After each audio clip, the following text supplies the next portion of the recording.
futurologia da década de 80 errou feio. Porque 2015 passou e ainda não temos carros voadores. Se não temos carros voadores, pelo menos temos carros autônomos. O modelo S da Tesla tem uma opção de Self-Driving Car. É isso aí, o carro dirige sozinho mesmo. É uma espécie de cruise control avançado, olha só. Isso acontece porque o carro literalmente consegue ver os objetos ao seu redor. Em seguida, um algoritmo interno decide a correção de trajeto. Ultimamente, uma das técnicas mais conhecidas para reconhecimento de imagens é o algoritmo de redes neurais convolucionais. Ele é classificado como um algoritmo de Deep Learning, porque é uma rede neural comumente com várias camadas ocultas. Neste curso você vai aprender a programar uma rede neural convolucional utilizando Python.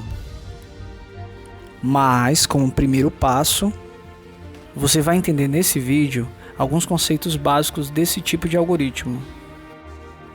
Entender esses conceitos é chave para você aprender a utilizar os módulos de Python como o TensorFlow, produzido pelo Google, ou mesmo o TF-Learning, e utilizá-la como ferramenta para produzir sua própria aplicação de Convolutional Neural Network, sua CNN. Seguiremos explicando o insight que destacou as redes neurais convolucionais como um dos algoritmos mais promissores atualmente. Em um curso comum de CNN, você vai utilizar frameworks, o que seria parte de nosso curso aqui. Mas a intenção é que você veja como a ideia é implementada nos mínimos detalhes. Preparado? Segue o jogo. O primeiro conceito que eu quero falar com vocês é sobre a representação da imagem digital. Uma imagem digital, ela nada mais é do que uma matriz com valores de brilhos de pixel. Um padrão que normalmente usamos em imagens digitais é o padrão RGB, que é o de Red, Green e Blue, onde a gente tem, no caso, três componentes da imagem: as componentes de brilho para a cor vermelha, a componente de brilho para a cor verde e a componente de brilho para a cor azul. A composição dessas três nos dá uma imagem colorida RGB. É interessante a gente saber que as imagens que têm três componentes, para as redes neurais convolucionais, cada componente é considerada como um canal. Então as imagens coloridas elas possuem três canais, ou seja, três componentes. E essa é a definição de canal. Canal é um componente de uma mesma imagem. No caso, aqui temos três componentes, três canais. Para cada um dos canais, nós temos uma matriz de pontos que indica o brilho de cada uma das componentes, vermelho, verde e azul. 0 indica que o brilho é o mínimo possível, ou seja, o mais escuro possível. E 255 indica que o brilho é o máximo possível para aquela cor. Bem, essa representação a gente chama ela de tensor de ordem 3. Como assim? Tensor de ordem 3 é um conjunto de números organizados tridimensionalmente em linha, coluna e profundidade. Esse nome, tensor, ele provavelmente dá nome ao módulo do Python que trabalha com tensores, que é o TensorFlow, que a gente vai utilizar aqui, não diretamente, mas utilizando o TF-Learning, que é um módulo que utiliza TensorFlow. No caso, esse tensor ele tem três fatias, porque temos três matrizes que compõem um tensor. Então, para um tensor 3D, as três fatias, ou do inglês, três slices, estão mostrados aí. O slice para a cor vermelha, o slice para a cor verde e o slice para a cor azul.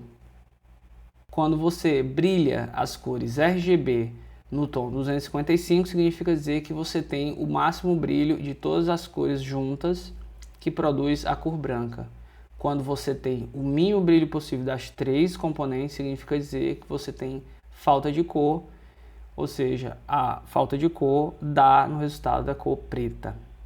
Se a gente quiser obter uma imagem em tons de cinza, bastamos fazer a média para cada um dos pixels. Fazendo a média, o resultado vai dar em uma imagem em um canal apenas, em uma imagem em tons de cinza, onde 0, de novo, é o escuro total e 255 é o brilho total. Falei o conceito de imagem digital, o conceito de componentes de imagem e, por conseguinte, o conceito de canais de imagem.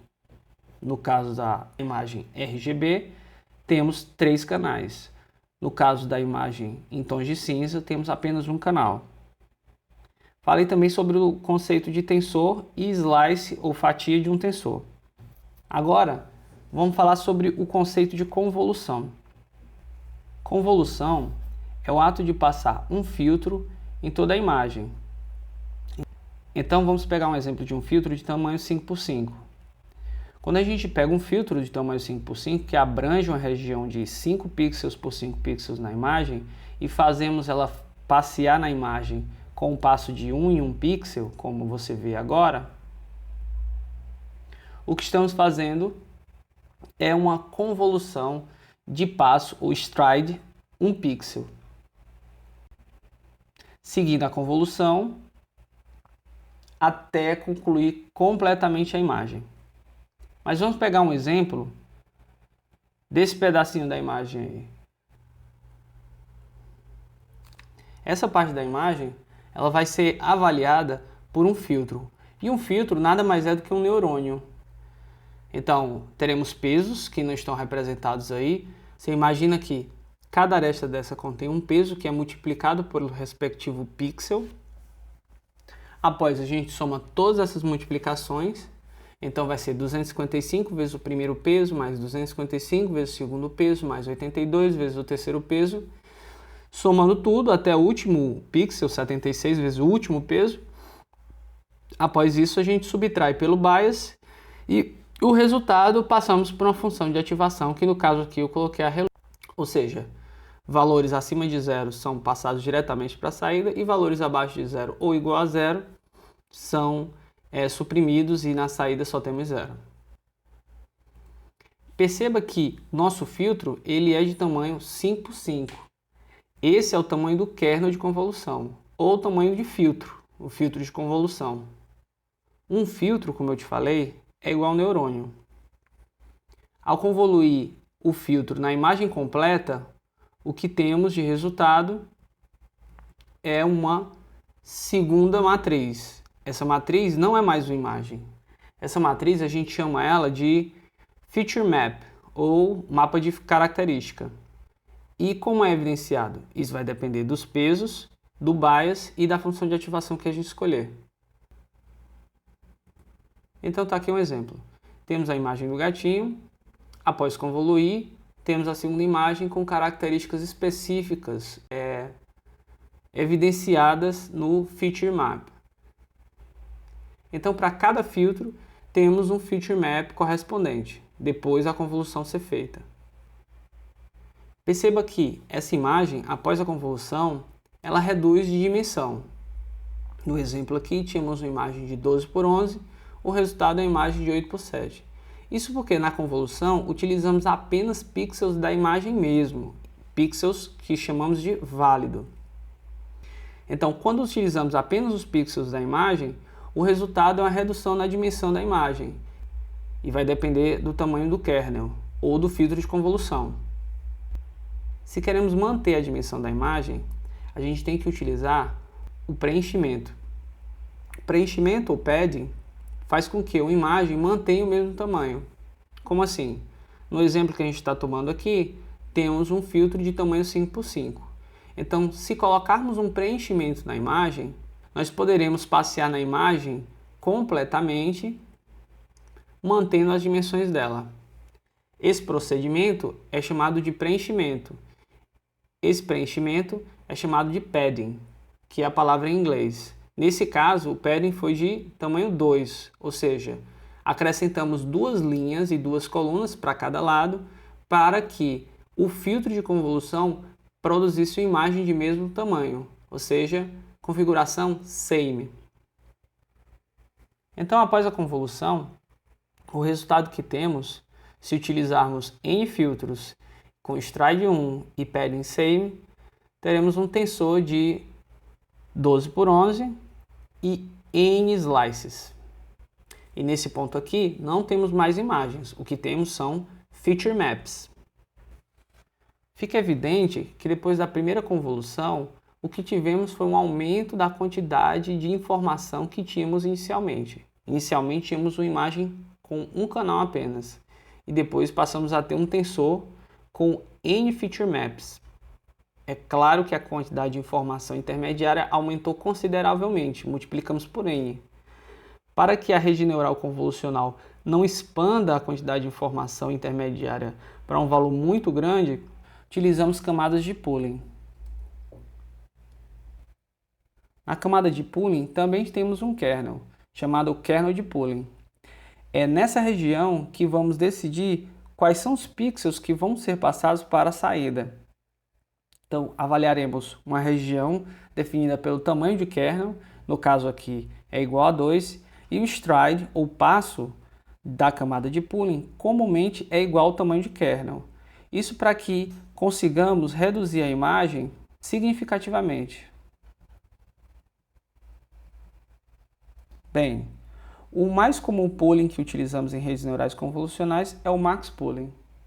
Nele, nós avaliaremos a região de kernel do pooling e passaremos para a saída aquele pixel com maior brilho, ou seja, o que mais se aproximar ao valor 255.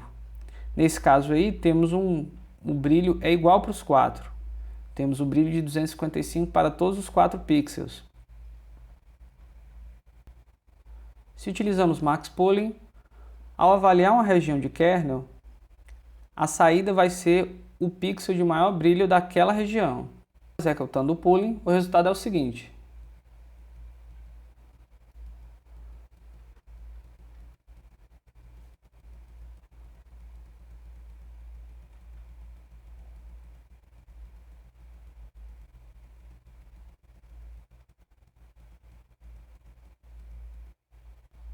Perceba que, se utilizarmos apenas os pixels válidos, essa última linha vai ser jogada fora.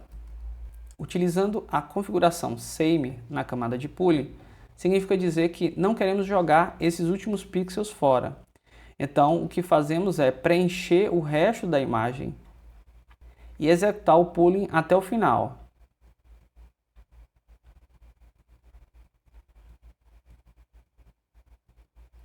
Isso poderia acontecer também para as colunas.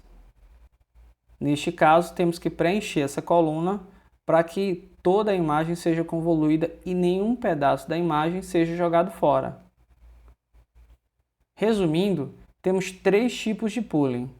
É o max pooling, o min pooling, que nesse caso não pegamos o brilho máximo da região, e sim a média de brilho daquela região, e temos o min pooling, que pega o menor brilho daquela região e coloca na saída.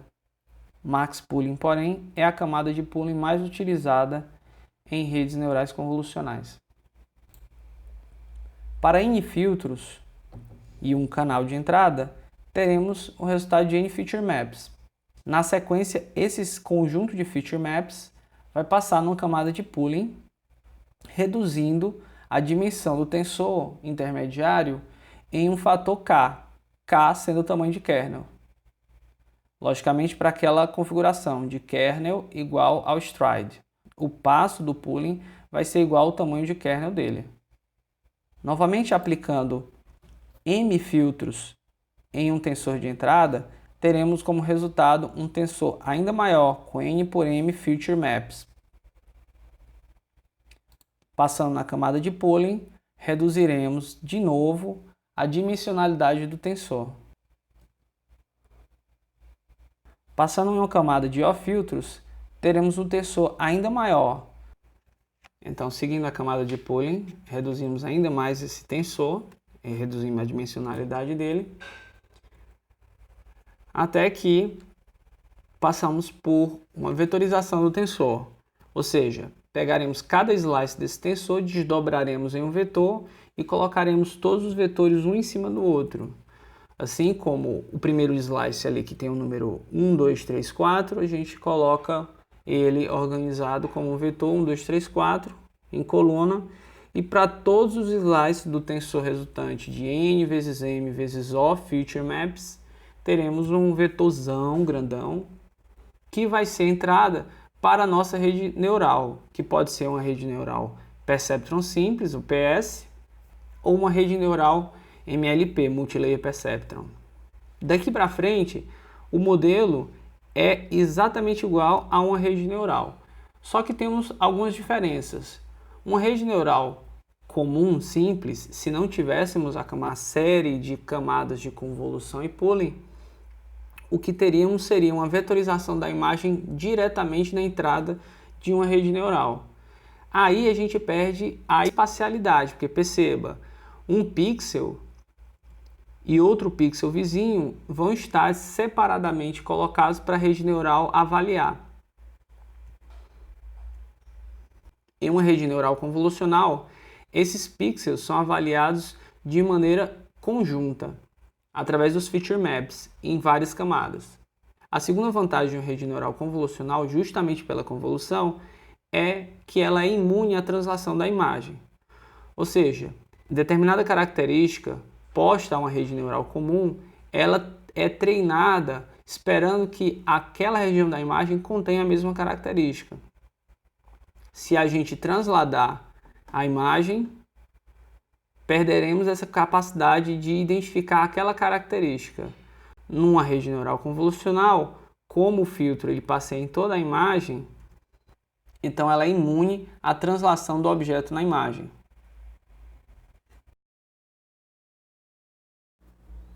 Bem, no curso até agora vimos como as redes neurais convolucionais operam. Foi mencionado alguns conceitos importantes. Agora você já está preparado para entender uma implementação de CNN, do começo ao fim. No próximo vídeo, veremos a implementação do exemplo de CNN utilizando TF-Learning, o exemplo Dogs and Cats. Depois, em uma série de vídeos, produziremos nosso próprio módulo para construir CNNs em Python. Esse módulo nós programaremos do zero. A gente se vê. Até lá!